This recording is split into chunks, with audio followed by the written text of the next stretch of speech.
Inaasahang mas mapauunlad pa ang access sa mga serbisyo ng Department of Trade and Industry sa Kalinga kapag nakumpleto na ang kanilang provincial building. Kamakailan ay isinagawa ang groundbreaking para rito. Mula sa Kalinga, magbabalita si Iril Siknao.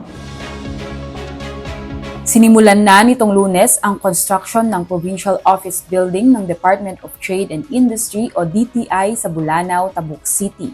Ang proyekto ay may pondong mahigit 29 million pesos sa ilalim ng 2025 General Appropriations Act. Ang itatayong building ay may 4 na palapag at kumpleto sa mga pasilidad para sa opisina ng mga empleyado pati na rin ng mga training venues para sa capacity building activities ng ahensya para sa mga MSMEs. Itatayo ang building sa lote ng dating provincial jail sa Purok 6, Bulanao na idinonate ng lokal na pamahalaan ng Kalinga sa DTI. Lubos na pinagpapasalamat ng DTI ang suporta ng kanilang mga partner government agencies sa katuparan ng proyekto na ayon sa kanila ay lalo pang magpapaganda sa serbisyo nila sa mga MSMEs at consumers. This development carries profound significance.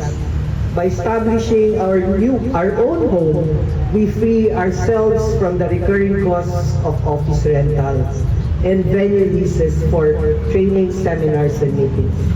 The savings will be redirected to where they matter most, programs and projects that promote micro, small, and medium enterprises, advance industry development, and strengthen consumer protection.